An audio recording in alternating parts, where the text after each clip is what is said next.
Alors, Toda Rabba. Alors, et ce matin, donc, lorsqu'on a lu la Torah à la synagogue avec les Talmidim, avec les élèves, je me suis posé la même question. On voit que Akadosh Baruch Hu, la Torah qui est tellement avare dans les mots,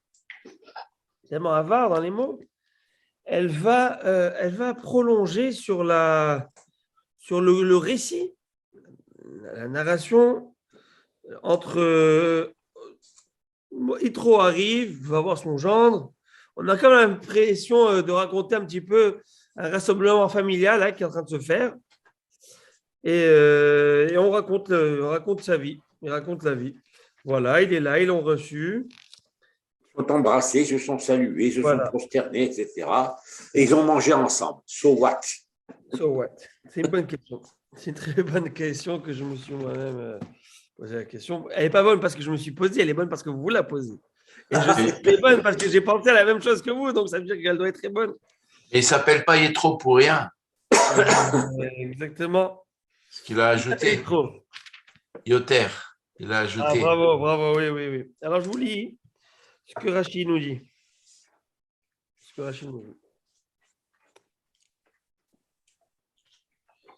Un instant, je vous lis.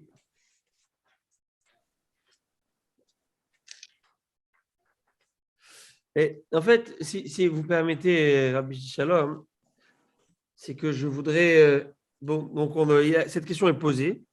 On va essayer d'y répondre. Mais avant ça, on va peut-être poser d'autres questions. Et à travers un petit peu toutes ces questions qu'on va poser, on va essayer de donner une réponse à cela. Et je veux quand même, avant de poser de dire ce que j'ai à dire aujourd'hui,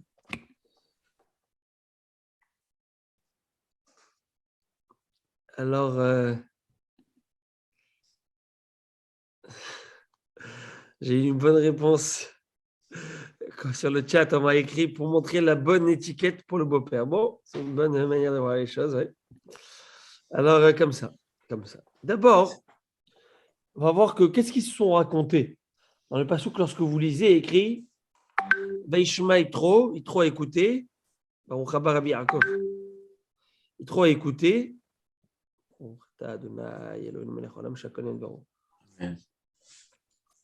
Qu'est-ce qu'il a écouté?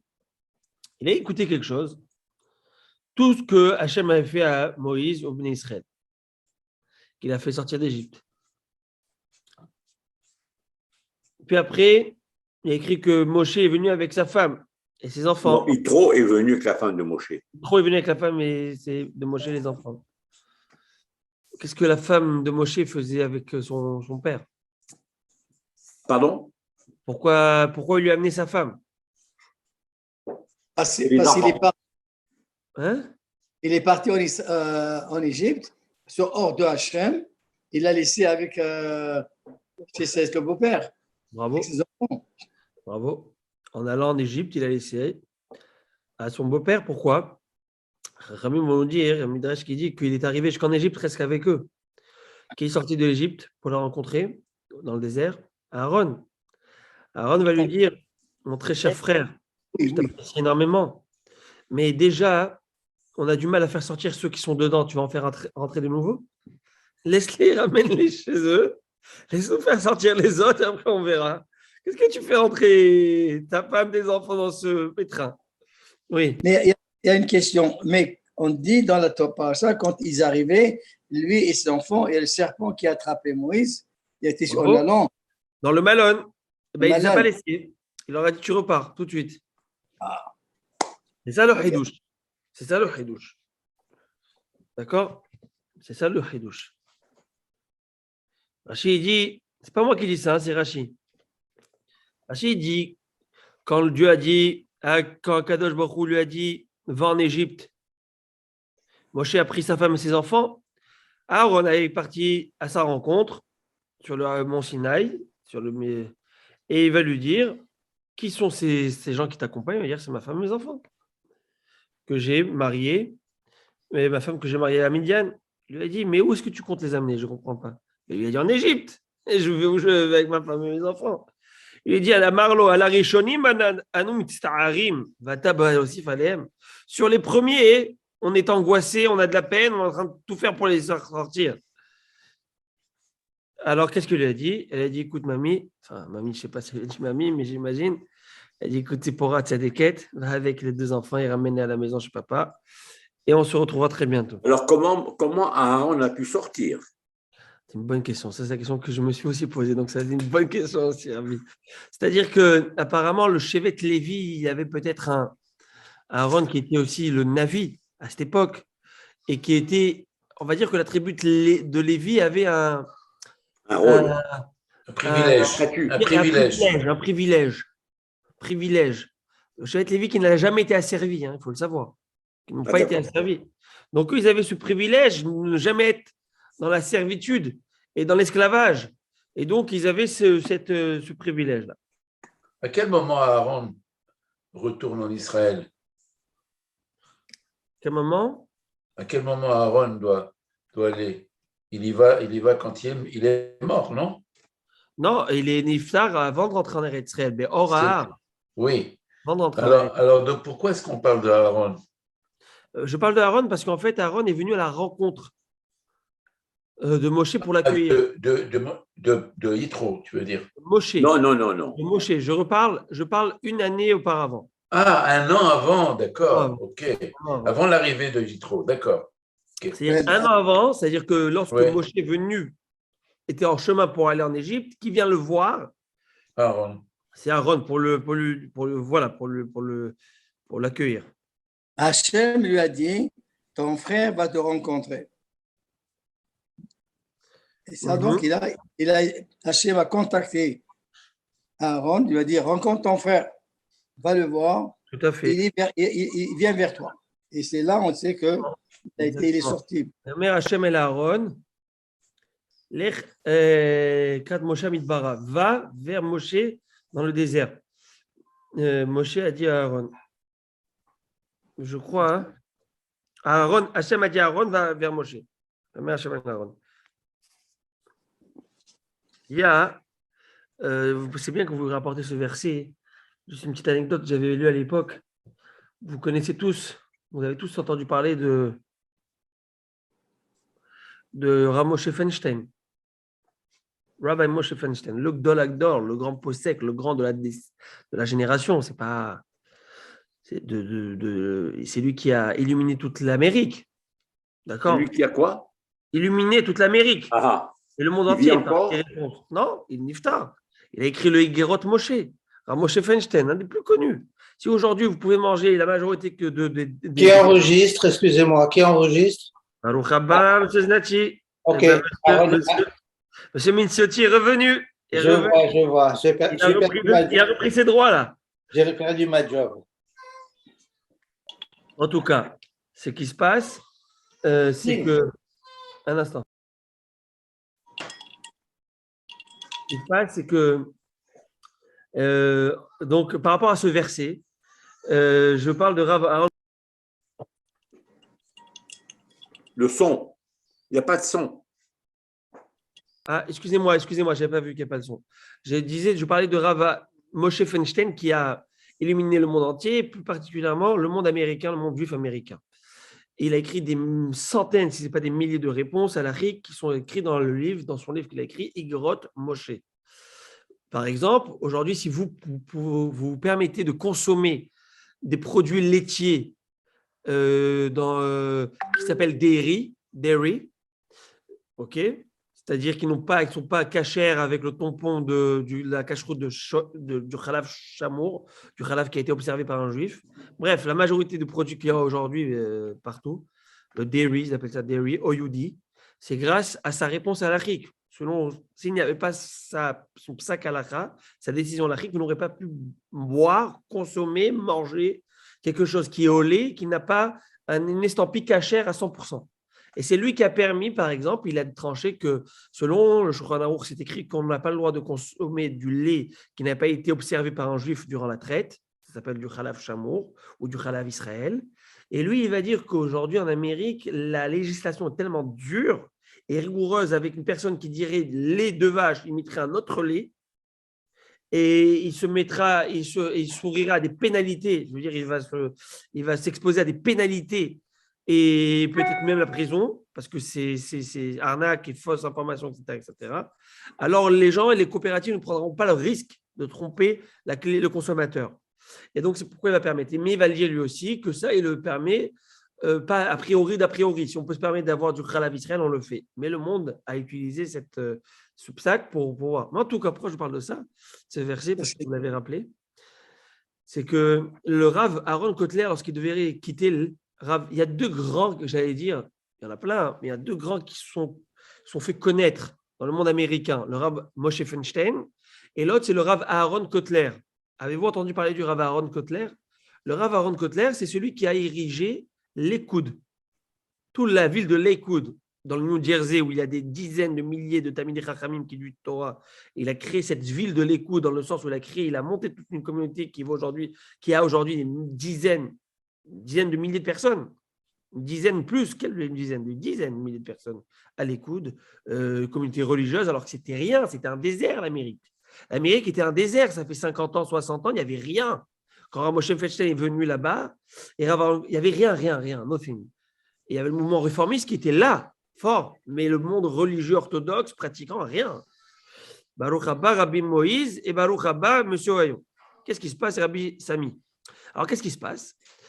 Il se passe que comment on appelle ça? Il se passe que le Rav Aaron Kotler, avant de quitter l'Europe, il avait un doute aller en Amérique ou vers Israël. Et il a fait ce qu'on appelle un Gora Lagra. Gora Lagra, c'est quoi Gora Lagra? C'est c'est pas donné à tout le monde. Il y en a qui vont le faire, ceux qui savent le faire, et c'est pour des décisions importantes. C'est de poser, après, je pense, quelques jeunes, il y a tout un processus, et de demander à Kadosh Baruch Hu une requête et dire que j'ouvrirai dans le pata, dans le Chumash, et où je tomberai, je comprendrai là-bas la réponse que tu me donnes. Donc, ce n'est pas comme ça que tu ouvres là. Il faut avoir un background. Et ce n'est pas des gens qui sont dans la superstition, loin de là. On parle de décisionnaires halachiques où vraiment il y a le côté très rationnel qui est là. C'est pas de la. Et il est tombé dans un verset comme ça. Je voulais le verset. Omer Hachem, le verset qu'on vient de citer, Dieu a dit à Aaron, va à la rencontre de Moshe dans le désert. Et donc, il a compris que Aaron, c'est lui Aaron Kotler, le Rav Aaron Kotler, va à la rencontre de celui qui était déjà en Amérique, qui commençait Rav Moshe Feinstein, dans le désert, dans ce désert de Torah en Amérique. Et il est venu, il a posé ses valises à l'Écoute et il a créé toute la communauté de l'Écoute, cet homme qui aujourd'hui, qui compte des dizaines de Bate Midrash avec des milliers d'étudiants de Torah. Donc, c'est très cute. Maintenant, on reprend cette histoire de Yitro. Yitro vient et vient à la rencontre de son père, de son beau-fils, de son gendre, il lui amène ses enfants. Et là, il lui parle donc de tout ce qu'il a entendu. Et là, Moshe va essayer, j'allais dire, de ne pas l'amadouer, mais de l'amener, d'être Mekarev et Libo, de ramener son cœur vers la Torah, vers le judaïsme, d'une certaine manière. Mais il va quand même tout lui dire. Il va tout lui dire ce qui se passe avec nous. Tout ce qui se passe dans le désert. Je voulais le passouk. Je vous lis, je voulais le verset. Rachid dit Limshor et libo les carbo la Torah. Tout ce qu'il lui a parlé, qu'il l'a amené, Rabbi nous enseigne ici qu'il a essayé de l'amener vers la Torah, lui faire comprendre la grandeur de la Torah. Et donc, ce n'est pas juste des salamalek, là. C'est aussi un derech, comment amener la personne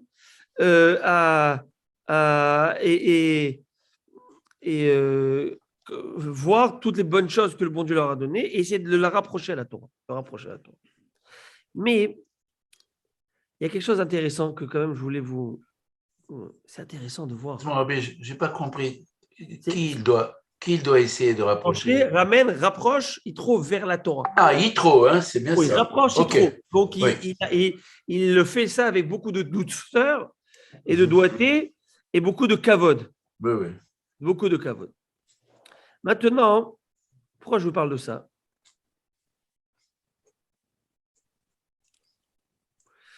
Je parle de ça parce qu'il va lui raconter tout ce qui se passe. D'abord, il a entendu quoi? Rachid de nous dire, c'est une Gemara, qu'il a entendu que, mais il a entendu la Kilat Souf, la verture de la mer Rouge, et la guerre d'Amalek. Souvenez-vous qu'à la fin de la paracha de la semaine dernière, Béchalach, Amalek vient à notre rencontre pour non pas nous offrir des fleurs, mais nous combattre, nous anéantir.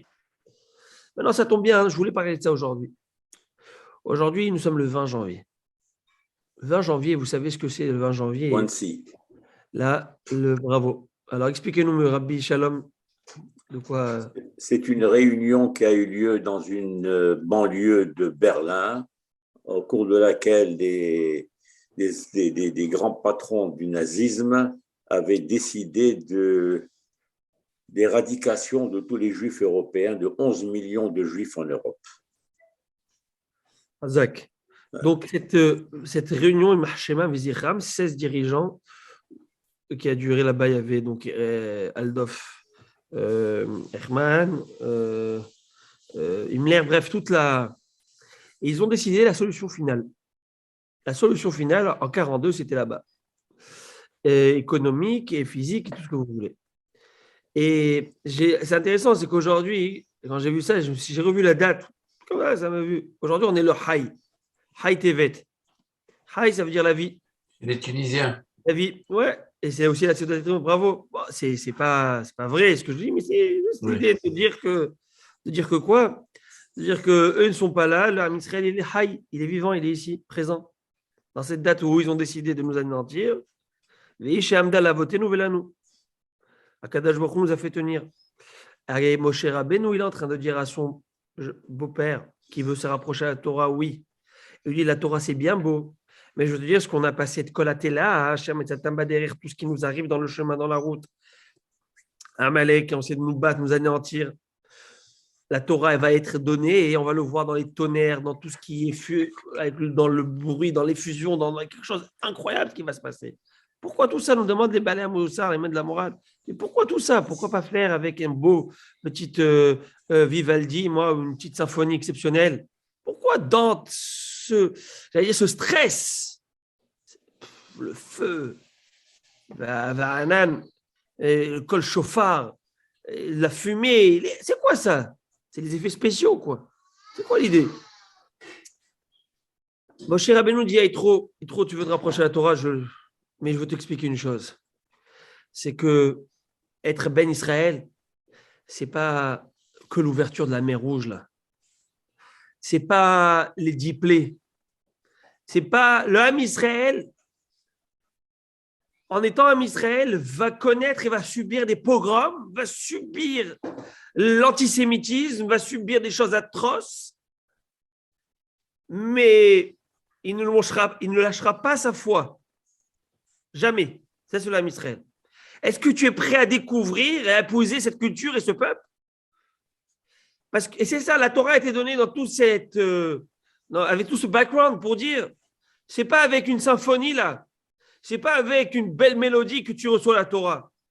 La Torah, c'est dans toutes les situations où tu vas devoir l'appliquer, la pratiquer. C'est pourquoi le Midrash va nous dire que le bon Dieu a pris le Har Sinaï, il l'a mis sur notre tête. C'est quoi sur notre tête? C'est-à-dire que même sous la menace, même sous la botte nazie, sous la botte de tous ces Réchaïm qui essaient de nous embêter, de nous pointer du doigt, parce que quoi? Parce que nous sommes le peuple de Dieu, eh bien on le fait toujours. Est-ce que toi, tu te fais pas trop avoir partout le côté, j'allais dire folklorique, la beauté de tout ce qui se passe? Non, attends, fais attention. C'est que être Ben Israël, ça va amener des choses. Pourquoi? Ça va amener des choses, ça va amener la haine. Parce que le Ham Israël détient une vérité qui est la vérité absolue pour nous, et le Amalek et les Goïm n'acceptent pas que le Ham Israël dise que c'est eux qui détiennent seulement eux la vérité, l'unique vérité. Mais comme son nom l'indique, la vérité, elle est vraiment vraie et authentique. Et la vérité ne supporte pas une autre vérité, sinon elle n'est plus vérité. Alors, on a beau être gentil, doux, expliquer, diplomatie, mais le Ham Israël, c'est le seul et l'unique qui détient cela. Il ne peut pas avoir autre chose. Parce que s'il y a autre chose, alors il ne peut pas être vérité. Parce que comme son nom l'indique, le Hémet tient sur 2 pieds, Aleph, 2 pieds, même une barre, une plane qui tient étave 2 pieds. Ce n'est pas du sheker, shin kouvresh, avec un seul pied, ça tombe. Le Hémet, ne peut pas accepter le sheker. Et le Amalek, et tout ce qui est Amalek, tout ce qui est les ondes du mal, ne peuvent pas accepter ce juif qui dit c'est moi qui détiens cette vérité et non pas vous. Et parce que si vous détenez la vérité, donc vous détenez la conscience qu'il y a un Dieu, et s'il y a un Dieu, il y a des comptes à rendre. Et je ne suis pas prêt de rendre ces comptes, ça veut dire que je ne peux plus vivre à la guise de mes choix de faire ce que je veux. Monsieur Znati? Monsieur Znati, je n'entends pas. Attendez, c'est moi. Oui, excusez-moi, j'avais coupé mon micro. Quand vous dites que Dieu a mis la montagne sur notre tête pour nous forcer, si on veut, à accepter la Torah. Pourtant, on nous dit aussi qu'il a posé la question aux autres nations. Et il ne les a pas forcés pareil en leur mettant le Sinaï sur la tête. C'est très bien. Et bien, au contraire, vous mettez là de l'eau à mon moulin. C'est quoi l'idée? C'est que ce n'est pas… on peut prendre au premier sens. C'est qu'ils nous ont mis la Torah pour nous obliger. Oui, c'est le premier sens à prendre. D'accord. Pourquoi il n'a pas fait aux autres nations? Plus encore, pourquoi nous le faire à nous si nous avons dit Naaseh Venishma? C'était dit dans la paracha de cette semaine, Naaseh Venishma. On le fait, on accepte, on veut. Le deal, il est bon, on le prend. Donc pourquoi nous obliger et nous menacer alors qu'on l'a dit qu'on le veut? Et alors, c'est peut-être ça l'explication que je viens de dire. C'est qu'Akadosh Baruch Hu est en train de nous mettre dans une mise en situation et nous dire la Torah, vous dites que vous voulez la Torah et moi j'en suis fier de vous, mais que vous le sachiez, la Torah elle vient avec son paquet de souffrances, de contraintes, oui. De contraintes. Je te la mets sur la tête pour te dire, là, je te mets tout un paquet sur tout un tas et dis-toi, est-ce que tu es prêt quand même de l'accepter dans ce contexte? Est-ce que tu vas le faire? L'homme Israël fidèle, bien sûr qu'on l'accepte. On le fait parce qu'on sait que c'est ça la vérité. Parce qu'une vie sans Torah ne vaut pas la peine d'être vécue. Il n'y a aucun point, il n'y a aucune motivation, il n'y a aucun but. En tant qu'homme, si tu n'as pas un but, une idée, pour qui tu vis? Pourquoi tu vis? Qui tu sers? Tu te lèves le matin avec quoi? Avec quoi? C'est quoi l'idée de vivre comme un juif? C'est quoi vivre? Pourquoi? Mais c'est quoi le rapport avec cette destinée de souffrance? Pourquoi? Très bien. Pourquoi? Pourquoi la souffrance? Alors, comme Chachamim vont nous dire, la Eretz Israël nikna beisurim, le Olam Haba nikna beisurim. Le Olam Haba, la Torah est beisurim. Difficulté avec les souffrances, ça veut dire quoi? C'est-à-dire que on est dans le cadre naturel des choses, comme j'ai dit. On ne peut pas supporter, dans le cadre naturel des choses, l'homme ne peut pas supporter celui qui va l'obliger. Tu m'obliges à faire quelque chose, eh bien, je ne supporterai pas. La nature humaine, elle ne supporte pas quelqu'un qui l'oblige, qui lui oblige à faire quelque chose. Et donc, à la différence de l'animal, l'animal n'a pas le choix. Il fait instinctivement. D'accord? Il n'est pas bon ou mauvais. On ne peut pas dire qu'il est bon ou mauvais. On peut être docile, il peut être dressé, il peut être sauvage. Mais il n'y a pas cette notion du bon et du mal, du bien et du mal. Chez l'homme, l'homme doit choisir entre le bien et le mal. Lorsque l'homme Israël va choisir entre le bien, d'accord, il doit faire l'effort de choisir vers le bien. Mais si le bien, c'est quoi? C'est fais du bien et tu reçois 10 lingots d'or, eh bien, il n'y a plus l'idée de choisir entre le bien et le mal. Donc, il faut que lorsque je vais choisir vers le bien, il y a une difficulté. Et la difficulté, c'est que toutes les forces du mal, ils t'attirent vers le mal. C'est quoi vers le mal? C'est-à-dire que la Torah, c'est contrainte de la difficulté. La Torah, comme je l'ai dit tout à l'heure, on pointe du doigt une vérité absolue. Le Goïs dit, le Amalek dit quoi? Tu penses que tu détiens la vérité, mais non, pas du tout. Nous détenons aussi une vérité, mais une vérité ne peut pas en cacher une autre, il n'en a qu'une seule et qu'unique. Et donc, il ne supporte pas le Ham Israël qui physiquement symbolise quoi? La présence de Dieu sur terre. Le Ham Israël, c'est quoi? C'est le langage de Dieu sur terre. Et eux ne supportent pas ce langage de Dieu sur terre, parce que ce langage de Dieu sur terre oblige. Oblige quoi? Oblige un travail de soi, un travail de chasser la nature. Vous savez, il y avait Nietzsche, Friedrich Nietzsche, c'était un penseur, il disait que l'homme pour arriver à l'homme… L'homme est un loup pour l'homme. Comment? Non, mais l'homme est un loup pour l'homme. L'homme est un loup pour l'homme. C'est-à-dire que pour l'homme avec le grand H, eh bien, il faut le laisser partir selon toutes ses tentations, ses envies et son instinct bestial pour vraiment définir qui est vraiment l'homme. Mais c'est faux. L'homme, pour nous, c'est un homme sauvage. Il naît pour en devenir.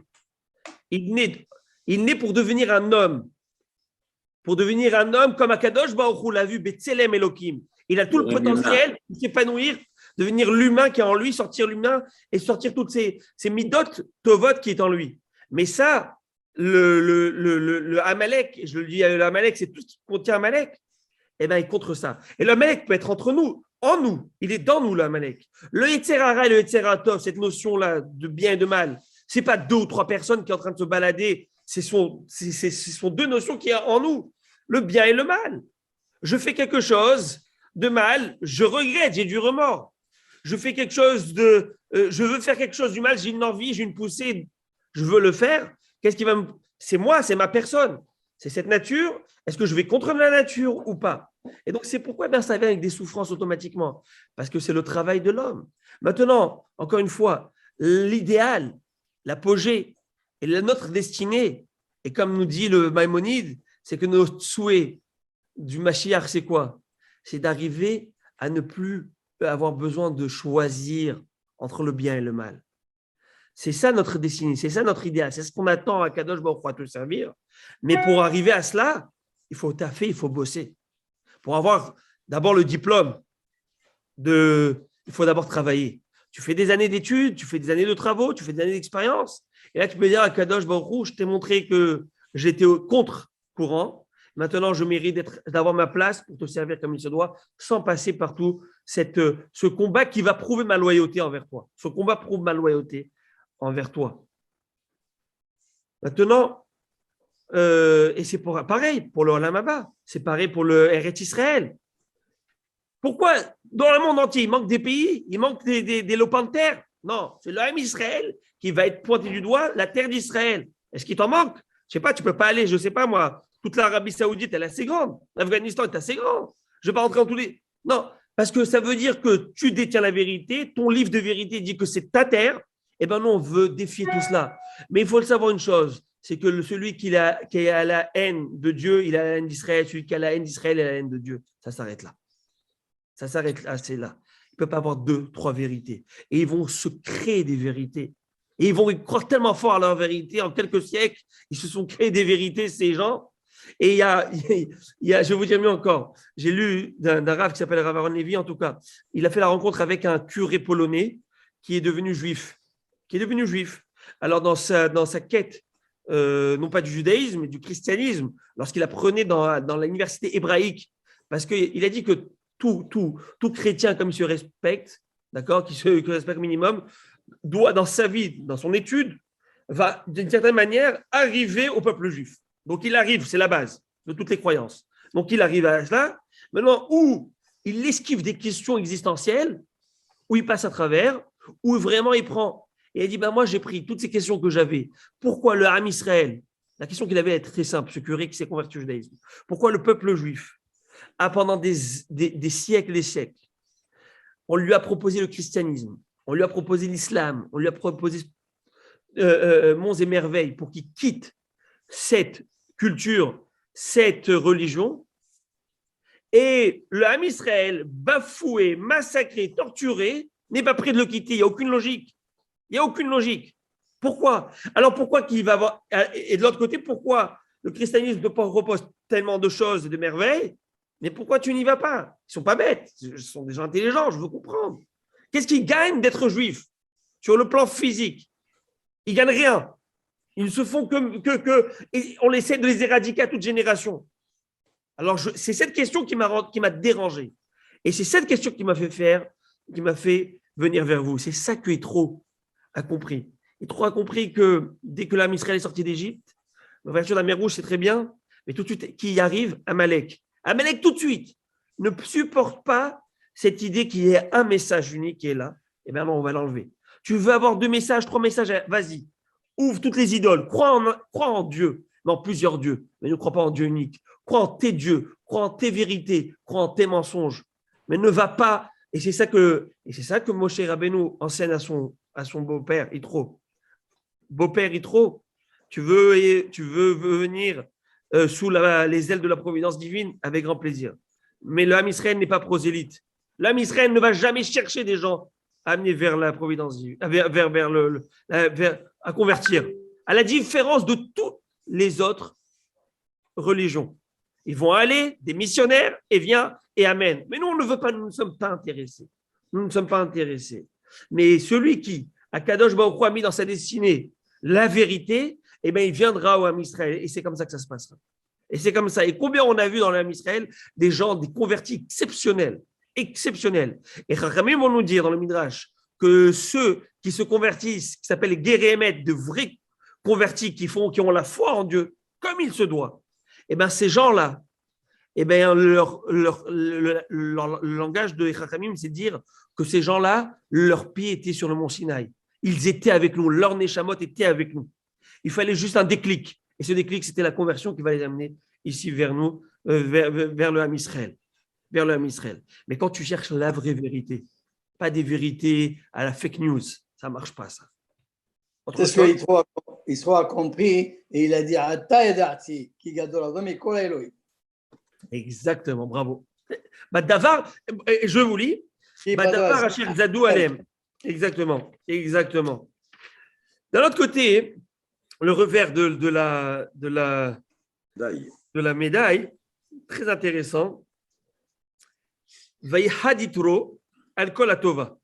Yitro s'est réjoui sur tout le bien que Dieu a fait au Bnei Israël en les sauvant de la main des Égyptiens. Donc Rashi dit, première explication, c'est que Yitro s'est réjoui. Vaïhad, c'est un langage de réjouissance. Mais selon le Midrash, autre langage. C'est incroyable ce que dit le Midrash.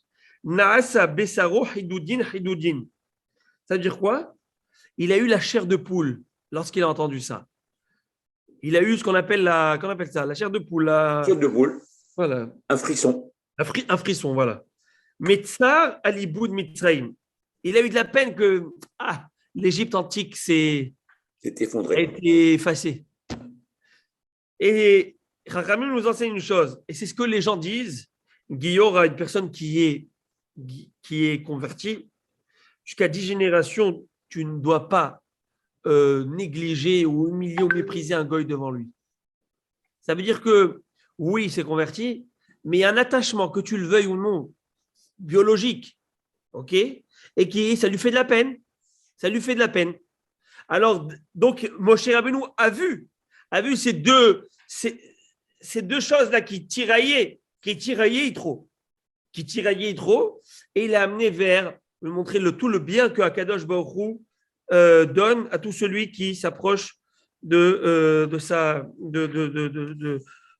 ailes de la providence divine. Bon, en tout cas, Rabotai, donc ça c'était l'idée que je voulais vous partager. C'est en remerciant M. Charles Barchichat qui a ouvert le sujet avec ça. Autre chose, Yitro va donner des conseils à Moshe Rabbeinu. Des conseils, comment un tribunal doit être géré. Le système judiciaire doit être géré. On ne peut pas gérer tout seul. Il y a des cours, comment ils appellent ça au Québec? Il y a les cours les basiques. Première instance, cours du Québec, cours d'appel, etc. La suprême cour supérieure. Exactement. Donc, en fait, cette idée-là, c'est Yitro qui a donné à Moshe Rabbeinu et dire tu vas mettre des rabbanim sur 10, des dayanim sur 50, des dayanim sur 100, sur 1000, etc. Et c'est des choses qu'ils n'arrivent pas à dénouer le problème et qui te l'amènent. Les délégués. Il y a une phrase que Chachamim nous dit à ce sujet, Torah bagoyim al ta'amim.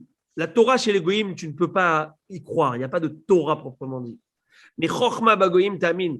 Mais ils ont de la sagesse. Va chercher de la sagesse. Il y a une certaine expérience et des sagesses qui n'ont rien à voir avec le côté spirituel proprement dit, mais qui ont à voir avec le côté logistique, côté moderne, côté technique, technicité. Tu veux, va apprendre.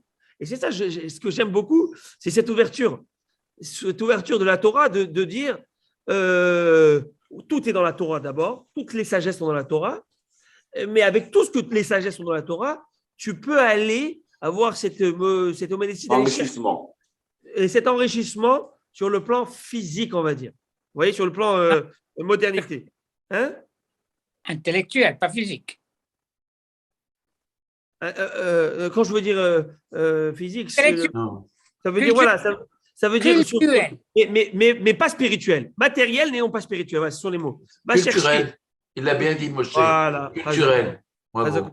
Culturel et non pas cultuel. Hazak Baruch. Magnifique. Maintenant, on avance. Donc, il y a les 10 commandements, paracha exceptionnel, 10 commandements, et à la fin, il y a des psukim. Alors, j'ai mis une petite capsule sur celui qui a le temps de voir la petite capsule sur le Kesher. J'ai parlé de ce verset qui est très. C'est pas un chidouche. Je ne donne pas de chidouchim. Moi, ce que j'aime faire, c'est surtout beaucoup de moussa et d'aller chercher quelque chose qui peut aller m'aider dans ma vie, à moi, de ma construction personnelle. Et j'ai beaucoup aimé le fait que. Égoïste. Et vous l'avez lu, vous l'avez vu? Non, Hein? J'ai parlé de ça, de l'égoïsme, oui, tout à fait. Ah oui, je suis égoïste parce que je fais quelque chose qui va. Mais non, mais l'idée, elle est que là-bas, la paracha, elle te dit, tu ne peux pas tailler des pierres du misbéach, je la fais courte, avec du fer, avec un glaive. Tu ne peux pas monter sur des escaliers, faire un misbéach avec des escaliers, des marches, pour pas que tu te dénudes en marchant. Le Kohen qui va marcher sur les marches, il va faire des grands pas, il va se dénuder. Mais Rachid dit, il avait un caleçon, ce Kohen. Il avait un pantalon. Dénudé de quoi? Il dit, si déjà, pour une pierre qui n'a aucune émotion, aucun sentiment, il est inerte, et la Torah te dit, quand même, tu t'en sers, tu es du respect à cette chose, ça donne l'impression que tu dévoiles ta nudité, alors on va faire une rampe pour monter dans le misbéach. À plus forte raison, lorsque tu parles de quelqu'un qui a une âme, qui a une neshama, qui a une sensibilité, qui a des émotions, c'est un homme qui est devant toi. Et parfois, tu fais attention à rien, comme si qu'il n'a rien, cet homme, comme si qu'il n'a pas de sentiments, d'émotions. Are you serious? La Torah te dit, si déjà avec des pierres, tu dois faire attention, eh bien, à combien, à plus forte raison, tu dois le faire avec des hommes. Voilà, Rabotai, un petit point qu'on a vu sur la paracha. Et maintenant, c'est le moment de reprendre la Gemara des lois de Berachot. juste un petit rappel sur la semaine dernière. J'ai trouvé un autre passage où il y a une compensation pour la bonne action et la bonne observance. C'est dans le Kriyat Shema. למען ירבו ימיכם. למען ירבו ימיכם ובני בני בניכם. כן. Bravo. Bravo. Bravo. Hazak ou Baruch. Et si vous réécoutez le shiur de lundi, vous verrez que je l'ai dit. Oui. Ah, moi, je ne l'ai pas entendu. Et j'étais là. Alors, moi, Hassan, je ne l'ai pas dit. Ah, pourquoi tu. Ok, Mazal Tov, tu l'as dit, je le répète, excusez-moi. Non, j'ai parlé de cette idée de Irbou Yemechem, la longévité de la journée. Comme si que les jours se. Voilà. C'est ça. Mais il y a. Ah non, ce n'est pas dans ce sens. Yemé Benechem, à vos enfants. Oui. Sauf que là, dans la paracha de Kabed Avicha Vet Imecha, ce n'est pas tes enfants. C'est Mania Mecha. Okay. Ta vie, ta personne, afin que tu aies une longue vie. Et aussi, ce que j'ai vu, quelque chose de très joli, c'est que si tu honores ton père et ta mère, tu vas avoir le mérite que tes enfants vont t'honorer aussi. Mais pour avoir ce mérite de pouvoir vivre avec tes enfants, eh bien, il faut avoir cette chance de vivre longtemps aussi. Alors, c'est ça l'idée. Hachem, il te dit, toi qui honores ton père et ta mère, tu vas avoir le plaisir d'avoir ouais. Et donc, mais pour avoir ce plaisir, il faut que tu aies une longévité. Alors, je t'offre une longévité aussi. Vous voyez? C'est ça le. Il y a aussi une chose que je voudrais ajouter pour ce que Moshe Rabbeinu nous a appris par la manière dont il est allé accueillir son beau-père, nous enseigne comment on doit respecter nous-mêmes, non pas seulement notre père, mais aussi notre beau-père. Et le jour où j'ai appris ça, je vous prie de me le croire, quand mon beau-père est venu vivre chez moi, je me rappelle que Dieu est son âme, pour moi, j'ai eu l'occasion que j'allais pouvoir faire la mitzvah de Kibud Avaim, puisque je n'ai pas vécu avec mon propre père. Ouais, c'est touchant ce que vous dites. Ça a été extraordinaire. J'ai appris des choses. Comme l'a dit Aaron aussi, Mitziotim l'a écrit dans le chat tout à l'heure, C'est Oui. que nous avons appris dans les lois, dans Kiddushin, dans les lois de Kibud Avahem, qu'il y a une mitzvah, il y a lieu aussi de respecter les parents, les beaux-parents, tout à fait. Tout à fait. De respecter. Et la belle-mère, ça va sans dire, de toute façon. Hein. Ouais, c'est certain.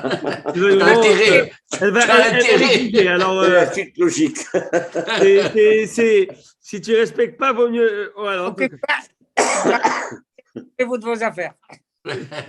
Alors maintenant, en parlant de ça, parce que maintenant vous venez de me rappeler de ça, où est-ce que j'ai lu cette histoire hier soir? Je l'ai racontée à mon épouse, je ne sais même plus où je l'ai lu. Parce que maintenant, Je demande. Non, mais je me souviens plus quel livre j'ai lu ça. C'est dans le livre des histoires des Chachamim. Non, ah oui, c'est bon, j'ai Oui. le livre, j'ai en tête. Michel, un instant. Mamie, 2 secondes.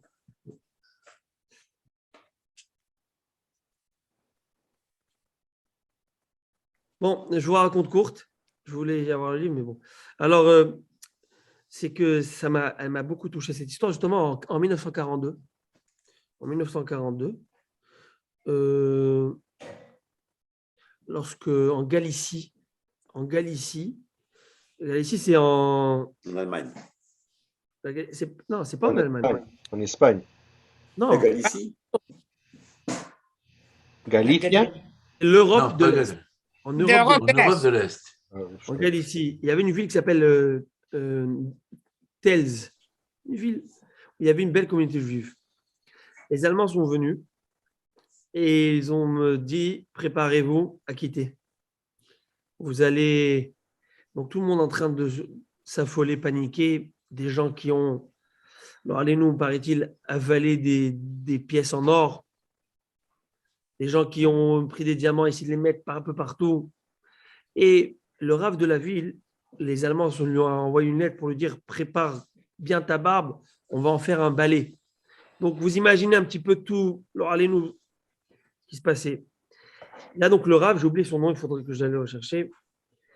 Et je ne suis pas bon avec les noms. En tout cas, il va lui dire, tout le monde s'affole, toute la communauté elle se prépare, il ne leur reste pas le temps.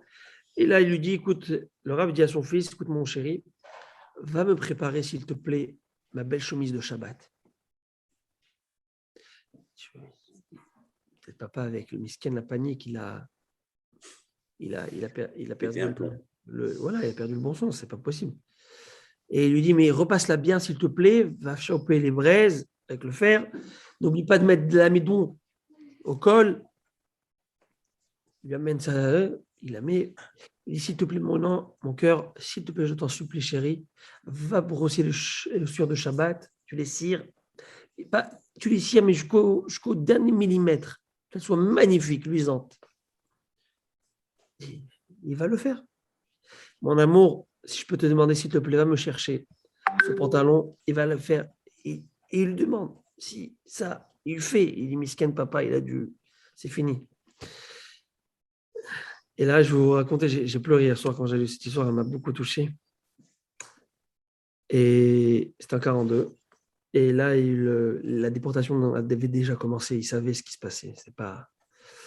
Et là, il lui dit, écoute, à la fin, il dit, papa, tu peux m'expliquer, s'il te plaît? Je voudrais comprendre. Papa, pourquoi tu fais ça maintenant? Il dit, c'est très simple. La Torah te dit, Kabed avicha vetimecha. Honore ton père et ta mère afin que ta vie se rallonge. Je ne sais pas si moi je vais pouvoir rester ici, mais je suis en train de te donner toutes les chances possibles que tu vives encore.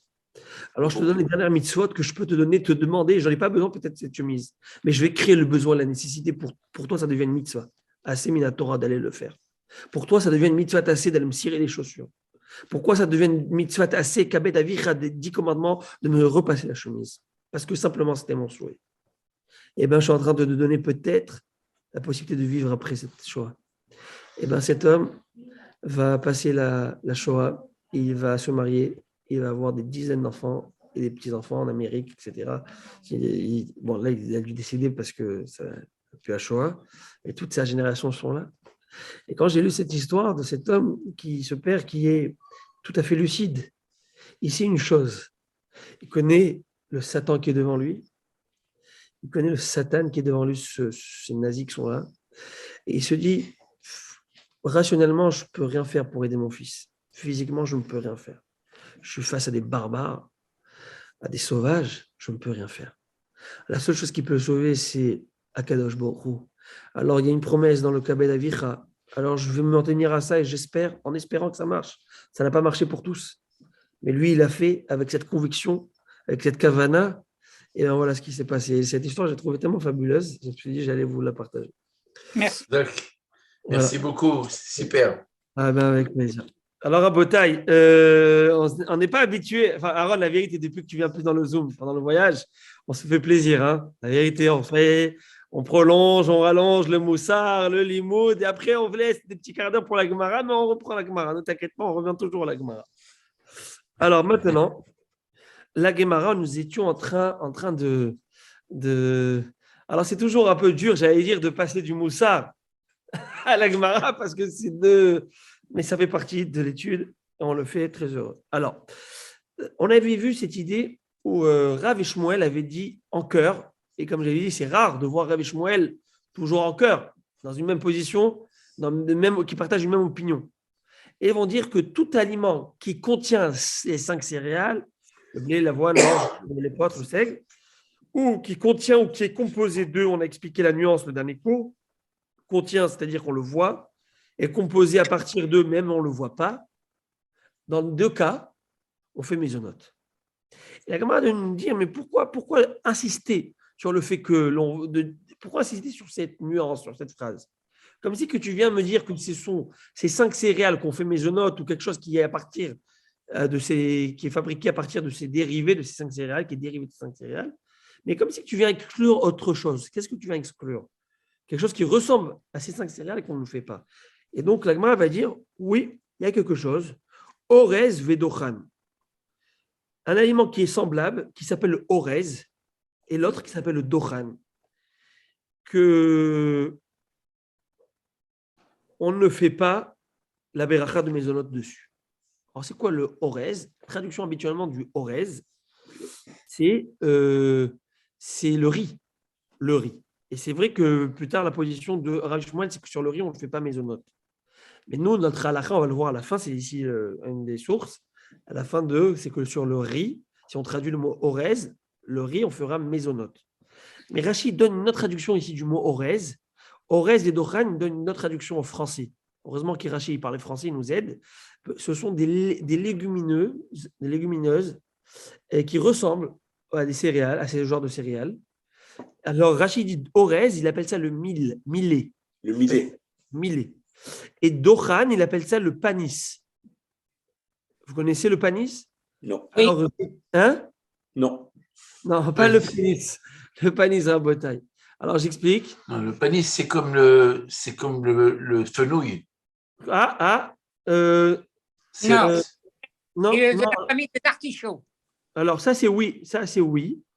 Ça, c'est ce que vous dites. Mais je vais vous lire ce que j'ai trouvé à ce sujet. En fait, le pani, c'est une variété. C'est comme un petit peu. C'est une farine. Enfin, c'est un petit peu comme des petits pois. Donc, c'est ce que j'étais voir sur Wikipédia. Et le millet, c'est aussi une variété de. Ok, qui s'utilisait surtout à l'époque. Aujourd'hui, ça se vend, vous avez vu. Ben, c'est pas très utilisé. Et ces genres de choses qui sont aussi, ils ont un aspect un peu bourratif, qui rassasie quand tu vas les cuire. Et ben, on aurait pu croire qu'on fait sur ça mésonote. C'est ça que Rav et Shmuel sont venus nous dire qu'on ne fait pas sur ça boré mésonote. On ne fait pas mésonote. Qu'il soit là. Ce n'est pas la halakha d'aujourd'hui. Non, et on verra à la fin justement de tous nos textes. On verra. La Gemara tout de suite va demander Ve'orez ve'dochan, nous sommes page Lamed Amoud Aleph, page 37 tout en haut. La Gemara va dire quoi? Orez et dochan, no mevachinan boré mésonote. Mais est-ce que le orez et le dochan, je vais le dire en hébreu, on ne doit pas prononcer la beracha de mésonote, mésonote qui veut dire alimente, qui rassasie. Rassasie d'une certaine manière, qui mazonne, qui est un aliment qui te. Mais on voit clair et net, tu vas Tania, on voit dans une braïta, Et viou les fanaf pat orez ou pat dochan, si on a apporté devant quelqu'un du pain de orez ou du pain de dochan, c'est-à-dire du pain qui a été fait par la farine de ces aliments, de ces ingrédients, on voit clair et net, mais varech alav trila vasof kemasik dera. Il prononce la beracha au début et à la fin, donc au début avant de manger et à la fin après de manger, comme les maasek kedera. C'est quoi maasek kedera? Traduction littérale, comme pour une bouillie. Maasek kedera, ça veut dire maasek kedera, c'est une bouillie. C'est ce qu'on a mis dans la kedera. Kedera, c'est une casserole. Donc, si je lis bien, aidez-moi à analyser maintenant cette beraïta. La beraïta nous dit le pain qui a été fait par la farine de orez ou de dochan, on fait la beracha dessus avant et après, comme on le ferait pour le maasek kedera, pour les bouillies qui sont faites pour les 5 céréales. Maasek kedera, c'est les bouillies qui sont faites, on comprend, c'est 5 céréales. Donc, je comprends clair et net, c'est-à-dire qu'on fait la bracha avant et après, comme dans les 5 céréales, comme la kedera, comme la bouillie. Je comprends qu'on fait une bracha de mésonote avant, et on fait la bracha de alamihiyad, ce qu'on appelle bracha achat men shalosh, la bracha qui est une abrégée des 3. Ça fait la amihiyad kakala. Réponse de la Gemara, pas du tout. On te dit qu'elle ressemble à celle qui est faite par la bouillie, ça veut dire la mésonote, mais elle n'est pas vraiment comme la mésonote. C'est-à-dire quoi? Elle est comme la mésonote, qu'on fait une bracha avant et après, très clair. Une bracha, je ne t'ai pas dit laquelle, juste pour te dire qu'on fait une bracha avant et après. Laquelle? La sheakol et la boré nefashot. Mais elle ressemble aux autres bouillies qu'on fait une bracha avant et après. Bon, la Gemara, elle va dire quoi vraiment? Penses-tu vraiment que c'est comme ça? Et la Gemara va amener une liste d'aliments. Ce sont qu'on fait bien mésonote dessus. Ce sont quoi? Ce sont du chilka. C'est des grains qui sont fendus en 2. C'est des grains de blé. Teragis, c'est des grains fendus en 3. Solette, c'est de la farine. Zariz, c'est des grains fendus en 4. À l'époque, ils avaient des variétés de farine découpées d'une certaine manière pour faire des plats. En tout cas, d'accord, aujourd'hui, ce n'est pas vraiment d'actualité. Ve'arsan, ou des grains qui sont fendus comment? En 5, ou même orez, dans la même ligne, on dit ou du orez. On fait dessus quoi? C'est écrit clair et net qu'on fait, que ça s'appelle des bouillies, qu'on ferait maisonneau dessus. Réponse de la Gemara. Vous avez raison. L'avis de cette Beraïta qu'on vient de citer, qu'on voit qu'elle cite le blé, dans la même phrase, elle cite aussi le orez, on fait maisonnote, elles doivent suivre certainement l'opinion d'un homme qui s'appelle Rabbi Yohanan ben Nouri. C'est l'avis de Rabbi Yohanan ben Nouri. Mais les Chachamim ne sont pas d'accord avec lui. Et c'est qui cet homme, Rabbi Yohanan ben Nouri? Très intéressant à Botaï.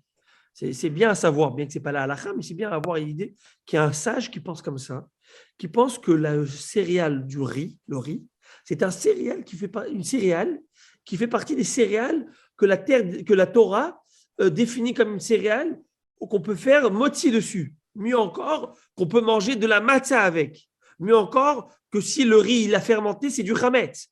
Vous voyez? Pour lui, c'est clair et net. Rabbi Yochanan ben Nouri nous dit que Dagan, que Orez min Dagan, que l'Orez est une espèce de céréale comme les 5 autres espèces. Et on est passible de karet, retranchement, si on a mangé le chametz de riz. Est-ce que la halakha est comme ça, Rabotai? Est-ce que c'est interdit de manger du riz Pessah? Pas du tout. C'est permis, c'est nous les Marocains qui avons pour coutume de ne pas le faire, par kitniot, etc. Mais ce n'est pas un interdit. Par exemple, quelqu'un qui est malade, quelqu'un qui a de la diarrhée, par exemple, je donne un exemple, ok? Quelqu'un qui est malade, qui n'a pas le choix que de prendre quelque chose qui va le constiper, peut-être. Il n'a pas fait d'interdit. Mieux encore, moi je vous raconte, moi j'ai un beau-frère, un frère, il s'est marié avec une Égyptienne. Ils sont très gentils, les Égyptiens, la vérité, que Dieu les bénisse. Les Juifs égyptiens sont vraiment gentils. Maintenant, et là-bas, il me dit, il arrive Pessah, premier Pessah, premier mariage, tout content, belle famille. Qu'est-ce qu'il voit? Le riz. Le riz. Non, vous savez, chez nous les Marocains, le riz, vous voyez, c'est comme Non, il y a des familles où on le mange. Oui, je veux dire, mais chez les familles qu'on n'a pas l'habitude de manger. On a le droit. Les Tangérois, C'est des ketniot, on a le droit. Oui, bien sûr qu'on a le droit. Je dis selon la coutume marocaine. Il y a des coutumes marocaines qui ne le font pas. C'est vrai. Je ne sais pas comment c'était les. Je parle pour les forêts, pour les. Comment on appelle ça? Pour les forasteros. Je parle pour nous, là, pas pour les gens de la haute noblesse. Mais en tout cas. Attention, vous vous aventurez sur un terrain très dangereux. Attention, c'est Je sais, les c'est gens, c'est les pourquoi gens je le de fais. Fès. C'est pourquoi je le fais. C'est pas la bonne synagogue. Non, non, Aaron, je le permets de le faire que par Zoom, jamais en présentiel. C'est enregistré, ça s'écoute à travers C'est arrivé partout. quelque chose. Attendez, vous allez avoir un Tangirois qui va écouter sur YouTube et ça va être la fin de la Ça va, synagogue. ça va. Si toi tu ne réagis pas, ça va. Maintenant, Ah, écoute. c'était la réaction. Alors, qu'est-ce qui se passe? Alors, lui, clair et net, il dit qu'un homme pourrait manger une galette de riz Pessah et faire la mitzvah de matzah avec la galette de riz. Aucun problème. Avant 18 minutes, attaque, farine de riz, point il fait. Mais les sages, clair et net, ils pensent que la même bracha qu'on fait sur que le orez, le riz, n'est pas considéré comme une céréale. Et la Gemara, elle va persister, elle va demander encore, franchement, mais on voit clair et net que celui qui va mâcher et avaler du blé cru, il va être kossès. Kossès, c'est-à-dire qu'il va croquer, il va manger comme ça du blé cru. Qu'est-ce qui se passe? Grignoter comme ça. Il fait quelle bracha dessus? Adama. Il fait Adama. Parce que ce n'est pas la manière mésonote. La manière, c'est un fruit qui se pousse de la terre. Alors tu fais Adama. Pourquoi on fait mésonote? Quand il a l'aspect bourratif, l'aspect qui alimente. Mais quand c'est quelque chose qui ne va pas te rassasier, tu ne fais pas mésonote dessus. Par Et là, Rabbi, tu avais commencé à dire que tu voulais parler de Rabbi Yochanan ben Nouri, nous dire qu'il était. Non, j'ai juste dit pas sa biographie. Je parlais de d'accord. son enseignement. On le retrouve Ok. plusieurs fois dans ma Masechet Psahim sur cette Ok. idée. Rabbi Yochanan ben Oui. Nouri, pour lui, c'est. D'accord. On l'appelle, on dit Rivan. Rabbi Yochanan ben Nouri. C'est son abréviation, il est connu. En tout cas, ce rab, il pense ça. Maintenant, la Gemara dit que celui qui va mâcher et il va avaler du blé cru, il fait Adama. Par contre, s'il a moulu, il a cuit au four. Si on trouve les Bisman Chaprosot Kayamot, tant qu'on voit les morceaux de pain, ils n'ont pas été écrasés, ils sont là devant nous, et que c'est du pain, on fait un moti. Et à la fin, on fait 3 brachot. Et 3 brachot, comme j'ai expliqué, c'est le Birkat Amazon. Mais s'ils sont décomposés, tout ce qu'on a fait, ils sont décomposés, c'est des petits morceaux, et bien on fait la bracha de mésonote, comme des crackers, tout ça on fait mésonote. Et clairement, dans cette braïta, c'est écrit que celui qui va mâcher, il va aller du riz, à cause c'est taorez, mais va réchalaborer piradama. Mais s'il a cuit, il fait dessus quoi? Mésonote. S'il a moulu et cuit, il fait mésonote, et à la fin, il fait à la mechia. Réponse de la Gemara, pareil. Tu vas me dire que c'est Rabbi Yochanan ben Nouri qui pense ça, qui est l'auteur de cette Mishnah. Mais c'est pas vrai de dire une chose pareille. Parce que lui, c'est écrit dans cette Mishnah que s'il en a fait du pain de riz, il ne fait pas un moti. Mais si lui pense que c'est fait partie d'une céréale, pourquoi il ne ferait pas un moti? Donc, preuve que c'est les sages qui pensent ça. Et les sages pensent clair et net qu'on ferait une bracha de mésonote avant. Réponse des Chachamim, Tioufta des Rav ou Shmuel Tioufta. En effet, c'est une réfutation claire et nette. C'est rare de voir ça. À l'avis de Rav et Shmuel, ça a été réfuté complètement. Et donc, c'est pour ça qu'aujourd'hui, la halakha, on le fait comme on le voit, qu'on fait mésonote. On le fait mésonote. OK. Et est-ce qu'on fait la mechia après? Non. La Gemara, dans quelques instants, elle va rectifier qu'on ne fait pas la mechia après, on fera borné fachot. Donc, c'est d'ici la source rabotaï du sushi. Le sushi mésonote avant, borné fachot après. Alors voilà, on a fait grosso modo un petit peu toutes les idées. Je vous avais dit qu'on allait parler du riz. On est arrivé à la fin de ce sujet. On pourra, Bezat Hashem, reprendre donc les brachot, le prochain shiur, Bezat Hashem, avec l'aide d'Akadosh Baruch Hu. Vous avez des nouvelles, monsieur Legault? Les synagogues restent fermées. Il n'y a rien du tout, rien. Il n'a rien changé. Alors, Nada, wallo. Rien. qu'est-ce qu'il a dit? Parce que je n'ai pas pu suivre. Qu'est-ce qu'il a dit? Il s'écoute Il n'y a parler. rien. Il a tout fermé, mais encore peut-être 2-3 semaines. Il n'y a Il a rien. confirmé que c'est 5 jours de confinement maintenant, plus 10. Qu'est-ce qu'il a dit d'autre? Pas grand-chose. Wallo. Rien qui nous intéresse. Rien qui nous Mais intéresse. les lieux de culte, il n'a rien dit. Hein? Rien. Ouais. L'Espagne et l'Angleterre ont arrêté le masque et tout. Bon, je ne vais pas rentrer dans cette polémique, mais. Allez, Rabotage, je vous laisse. Mais ici, en Shabbat Shalom. Shabbat Shalom. Floride, les synagogues ne mettent pas de masque. Moïse, Ah, Pas de masque. je t'ai envoyé un petit message, regarde-le. d'accord, merci. Bonsoir tout le monde. Bonsoir tout le monde. Shabbat shalom. Shabbat shalom. Bonsoir. Bonsoir.